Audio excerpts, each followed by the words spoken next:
Stay here, sister. I will see Bagby.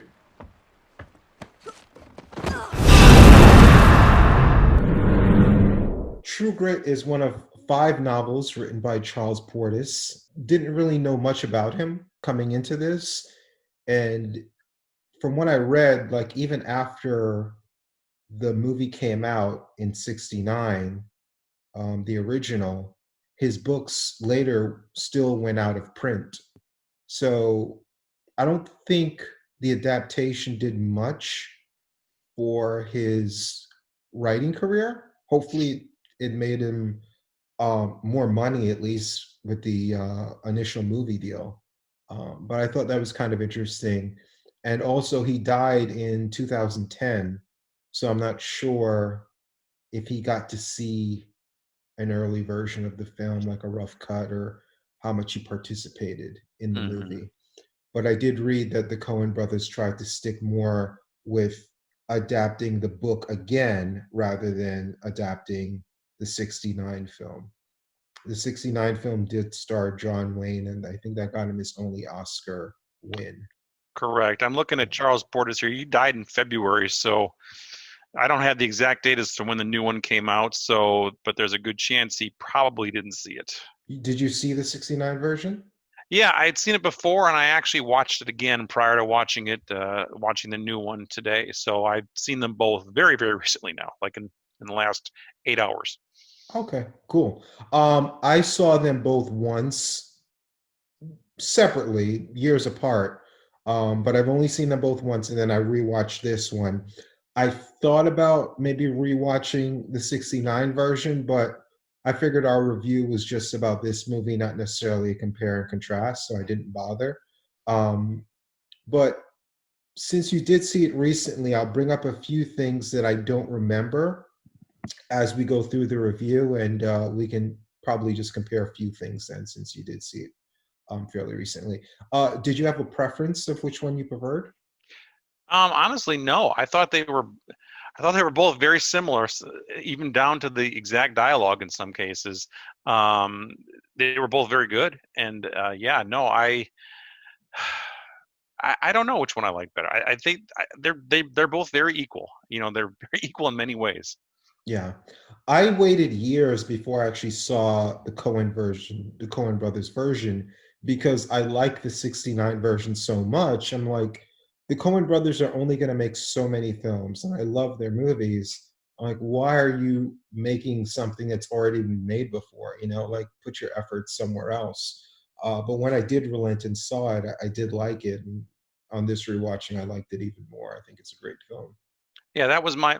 I think both of us are kind of mirroring each other in this case. I saw the original in the mid '90s, and I hadn't seen it since before today, and I didn't see the new version until about a year ago. So I waited 9 years on that one too. But I wanted to see it because it had very good reviews. So I just didn't get a hold of it until about a year ago. Mhm.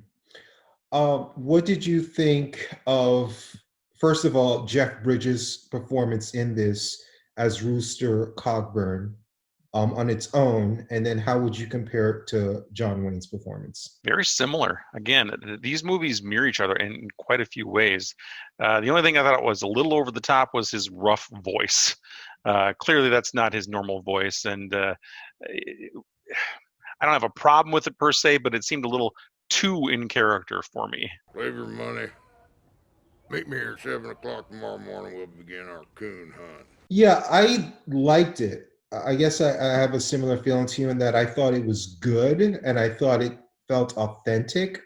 But when because I wasn't familiar with a lot of the terminology or jargon they were using, Found a flat gray rock with a hollowed out space under it, nothing there. which felt again very authentic, it's like your brain has to process these terms and these words that you're not used to hearing Fleet was selling ardent spirits to the Cherokee. Come at me with a king bolt. and figure, okay, let me contextualize it.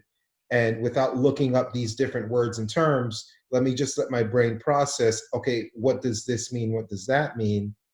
Doing that while also trying to decipher his dialogue through the grizzled voice From a wagon turn? I've seen men bat a torp, but nothing bigger than the king bolt. was a little tricky at times, especially when they were doing scenes where it's like expository scenes where they're just rifling through backstories and stories where with characters we're never going to see. So it's stuff that you have to process very quickly. It's like, all right, as I'm processing this stuff quickly, I'm hearing these terms I haven't heard before. I have this grizzled voice. So it kind of threw me off a little bit, even though I liked his performance. That kind of threw me off some. Yeah, and also don't forget he also got drunk at one point, which garbled his voice a little even more. Yeah. So the Coen brothers worked with him before on The Big Lebowski. Also, another person in this film, Josh Brolin, they worked with in No Country for Old Men. And it's interesting because those are actually my two favorite Coen brothers movies. Do you have a preference as far as your favorite Coen brother movie? I saw The Big Lebowski in the theater. I haven't seen it since. I don't have the cult following like a lot of people do with that movie. I liked it, but I mean, I haven't seen it since, like I said. So I don't really want to see it again. But I would. It's just that, and I know people love it so much. I just don't have a desire to see it. But I probably will watch it at some point. I do have it. No Country for Old Men is such a good movie. I actually watched that one maybe about 2 months ago, and if I had to pick one, that would probably be it. Yeah, that would probably be mine too, followed closely, for me at least, by The Big Lebowski. But No Country for Old Men, it's almost perfect. It's such a great film. So yeah, the movie it's very dense. So I don't want to do a scene by scene breakdown like we've done before. Otherwise, we might be here for hours because there's a lot going on in every scene. I feel like the characters are developed in almost every scene that you see a character in, especially a major character. We see another side of their character. Every scene is used to establish who they are, their perspective. And I thought that was pretty cool. You have a lot of veteran actors in this movie, but Hailee Steinfeld, I thought was really good. And when you cast a child actor in a lead role like this, surrounded by so many veterans, I guess maybe they can help carry her along. But I thought she really held her own, and her performance could have made or broken this movie. And ironically enough, I think we talked about when we reviewed Nightmare on Elm Street that the characters were supposed to be, I think, 14 or 15. Right. But they were all in their mid-20s. This is actually age appropriate because she was 13 when they cast her playing a 14-year-old, which is, they never do that when they cast teenagers, Hollywood. The only thing they didn't do is the character is supposed to be very unattractive. And they do this where they'll cast an attractive person in a role that's unattractive, but they'll keep the dialogue talking about how ugly they are. I know Game of Thrones did this with a few of their characters who were ugly in the books, and then the actors were good looking, and people online were saying, why are they calling these people so ugly? They're so handsome. It's like, because that's the way the book was written. They just chose to cast good looking actors in the role. But I thought she was great. What did you think of her performance? Yeah, she was great. And I know we're not talking about the old one here, really. It's hard for me not to compare a little bit since I saw them both today. But yeah, she actually kind of mirrored Kim Darby's performance. I think that's her name, from the first one too. And that's very strong characters. And like you said, both held their own. And they even make references, like you said, to calling her ugly a couple times. I didn't think she was even ugly. She was better looking than the original actress, and she looks great today too. If you see pictures of her now. Yeah, I've seen some pictures of her. Yeah, that's the thing. It's like the book refers to her as ugly, but if you're going to choose to cast someone good looking, fine, but then you should alter your script a little bit, or deviate from the source material a little bit more. Who worked you over with the ugly stick? While I sat there watching you, I gave some thought to stealing a kiss, though you are very young and sick and unattractive to boot. Her character was very layered. I thought all the characters were very layered. She was focused, intense, stubborn, savvy.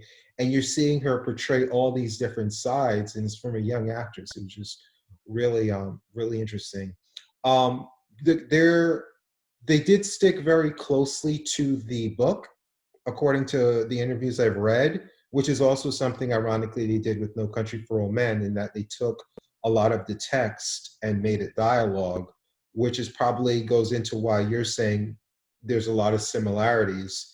I think that may be part of it, is that they're just lifting not just scenes but dialogue as well from the books. But they do retain Right. a lot of their dark humor. I thought there were a couple interesting parts of the movie that stood out to me.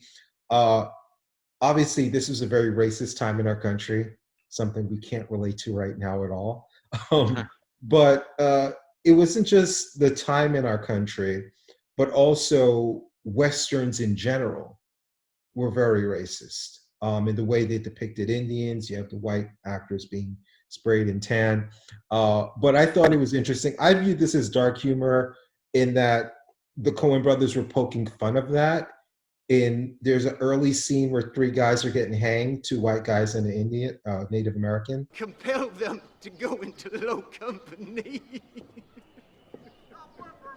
And the two white guys both get to say their piece I killed the wrong man as to which why I'm here. as the Native American is about to say his piece. It's just literally drop the mask over his head and hang him. Before I am hanged, I would like to say, Almost mid-sentence. I thought that was pretty funny. And they sprinkled in a lot of their humor in there throughout. What did you think of the balance of the humor and the serious tone of the film? To me, that always helps a film like this, especially when you got when there's going to be violence and some tough scenes, rough scenes. I always think of Tarantino movies too. He's got extremely violent movies, lots of blood, but he peppers it with humor, and to me that makes a film much more entertaining. It makes the violence a lot more easier to digest. Not, I don't have a problem with violence in films per se, but it does make it a lot easier to laugh at scenes sometimes where you normally may not be, you know? Yeah. I mean, the first time we see Rooster, well, actually, the first time we hear him, he's in the outhouse taking a dump. Well, Jake's is occupied. Will be for some time. And we actually hear his voice before we see him. You also have Maddie. She's sleeping. I guess you would call it a morgue. What would you call those things back in obviously, that's where the Undertaker was. But would you still call it a morgue back then? I don't think they called it a morgue. I don't think so either. But Yeah. I don't know what you would call it. If you would like to sleep in a coffin, it would be all right. She slept with the dead bodies, and you also had the funny scenes with her and the I think he was an auctioneer or something, but the guy she was bargaining with the who sold her father the ponies, and then she went in there. Right. Yeah, I thought those scenes were pretty funny, in that she got the $300 from him, gave him $10 back, and basically got what she wanted. I'm paying you for a horse I do not possess, and have bought back a string of useless ponies, which I cannot sell again. Mm-hmm. I thought that those were handled pretty well. So all the humor stuff I thought was handled pretty well. Like you said, it helps as well when you have all the dark stuff in there. Wait a minute. Are we trading again? The first third of the movie was really just a setup of her trying to get Rooster on her side. And she had a choice, I think, of like 3 different marshals, but she chose him because he seemed like the most ruthless one. So what did you think of that first act of the movie, and where she's trying to convince him? Do you feel that drag? Did you like the pacing of that? Did you like the dynamic with their characters? No, I thought it was a perfect setup. You have to have something at the beginning to at least tell where the story is going, and from all that setup, to me that was more or less, let's learn about Rooster Cogburn's character. To know that he is rough and tough, and then so we're not caught by surprise when we see him. And yeah, no, I thought that was perfect. Yeah, I really did. And then from there, it kind of transitions into more of like a road movie / buddy cop type thing, where it's like those two and Matt Damon's character. I have lapped filthy water from a hoof print. If I ever meet one of you Texas waddies, who says he had never drank water out of a horse track. I think I'll shake his hand, give him a Daniel Webster cigar. To me, my favorite part was they were there by the campfire, and they're talking about, well, you couldn't get away with this in Texas. Sometimes we got to drink water out of the hoofs. You do not believe it?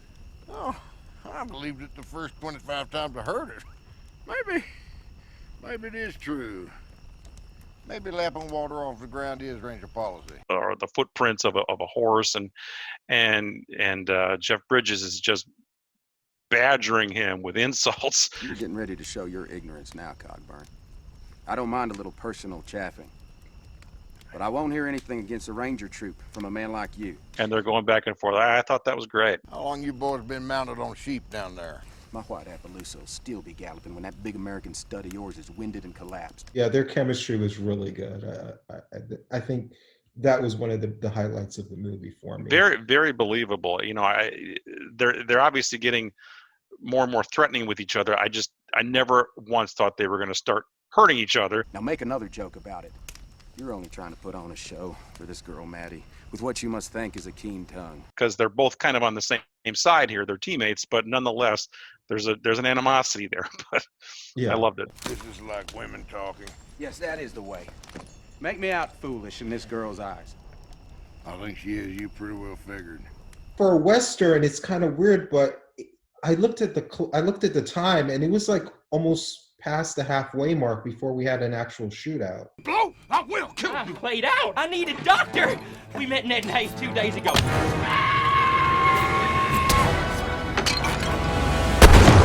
But I thought the action was great. It was dark. It was bleak. And once you saw how bleak the movie started to get, it's like you were happy that there was some levity mixed in at that point. Yeah, it was literally dark. It was also a dark cabin they were in, and it was nighttime, and all we had was that little fire casting a little glow there. Quincy, I think, was the guy's name that he killed, and Moon was his partner. But yeah, no, that was pretty cool. Yeah. And also the fact that they build up LaBeef so much, and they made you like him with the humor and the comedy interacting. When you thought he was going to die, following that, you really, at least I was really invested in his character. You didn't want to see him die. So I thought all that was handled pretty well. And even down to Jeff Bridges trying to pull out his tongue because there was a hole in it. That was pretty savage. Tongue bit almost through. You want to see if it'll knit, or shall I just yak it free?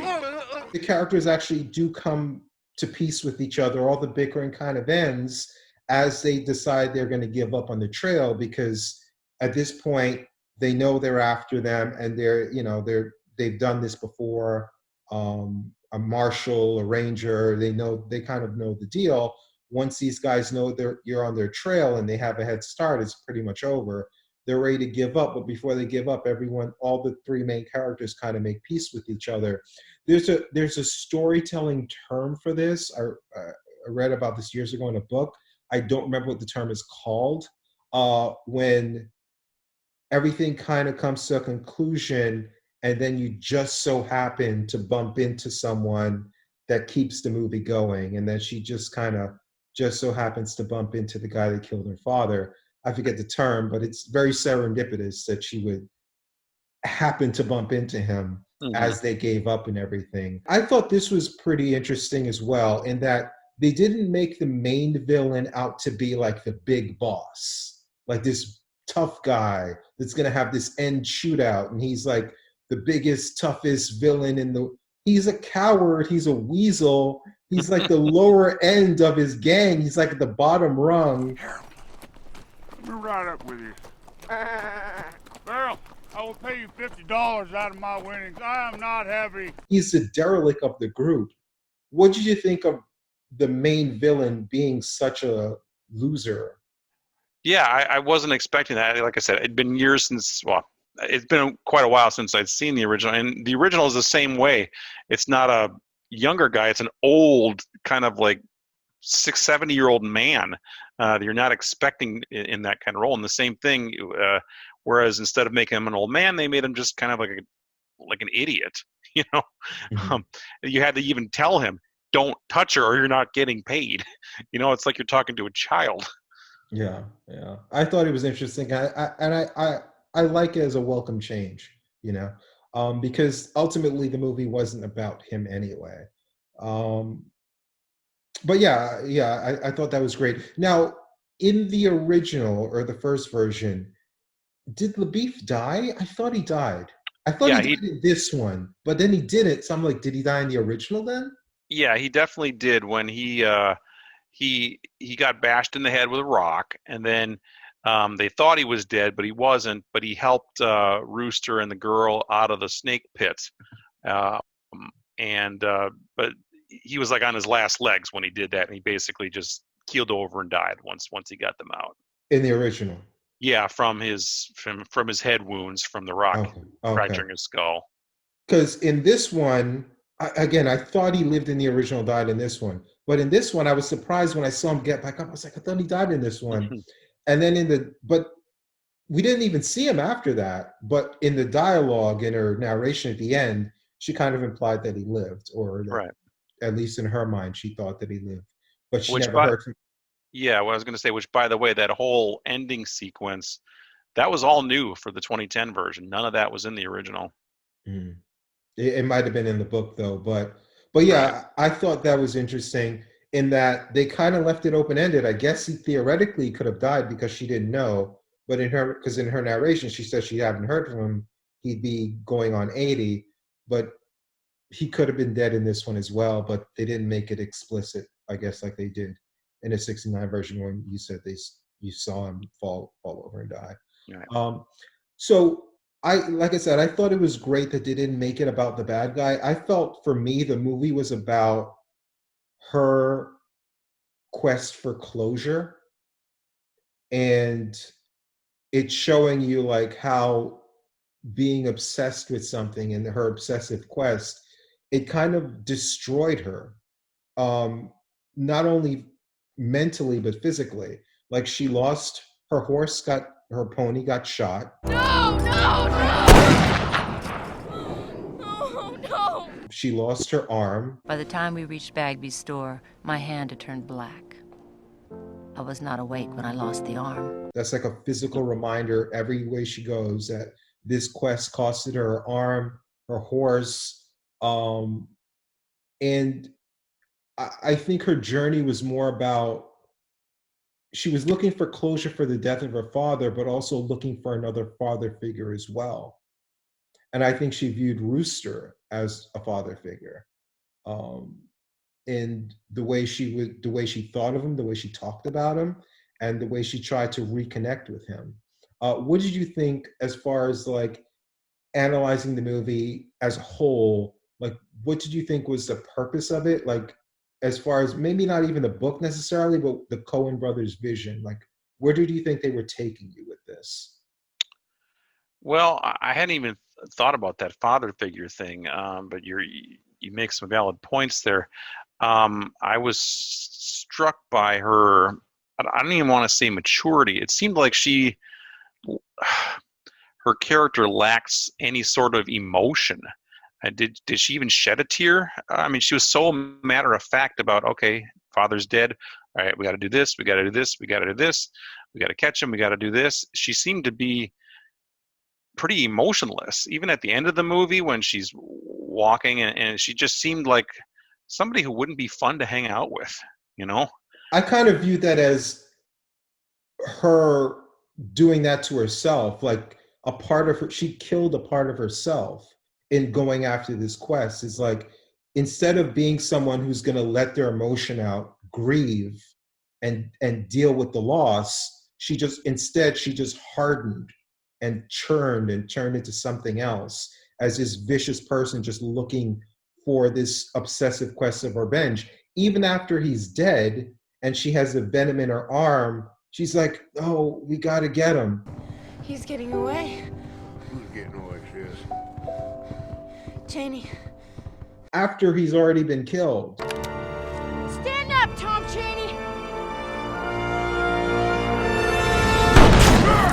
This has been done in other movies as well, like Memento. I don't know if you saw that one, yeah. Where he kills his wife. He gets his wife's killer, but he's still even after he's aware the wife's killer is gone, he still keeps going. Like his life is just about the quest at this point.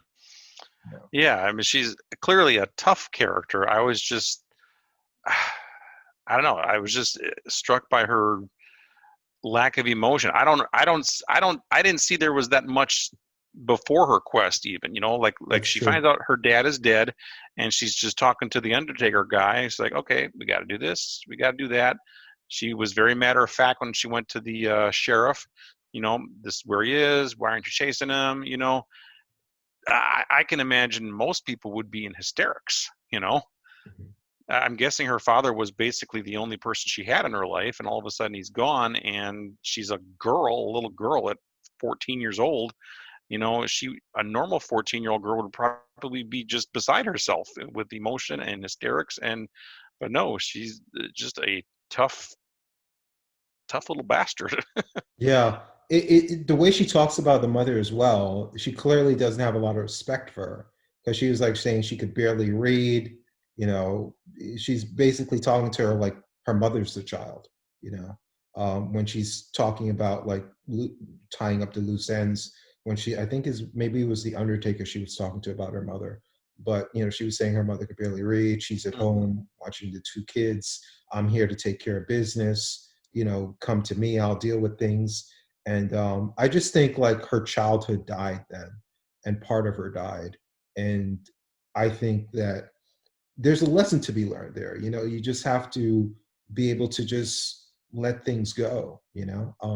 So for me, that's kind of the way I viewed it. And I just love the Coen brothers in general. I think their movies are great. They do have a lot of misses to me, which is kind of odd for people. They can have, to me, like a great movie and then like an average movie. You don't really find filmmakers that make great movies still have average movies, so they're very hit or miss in my opinion. But when they hit, they really hit, and I thought this was great. Yeah, I did too. I haven't seen all of their things, but I've seen a lot of them, and pretty much I'm a big fan, put it that way. Yeah. Okay, any final thoughts? No, again, I don't even know. Like I said, I was lucky enough to watch both of them back to back today. I wanted to have some sort of comparison. I was struck by how similar they were, but like you said, they're probably just following the novel. I didn't read enough about this to know that it came from a book first, so that certainly explains it. Because my first thought was this is a carbon copy of the original, but clearly they're copying the book, which I understand. But no, I really like this movie a lot. I definitely is something I would like to see again. And again, both of them. I think the Coen brothers do good stuff, and they did a good job with this one. Time just gets away from us.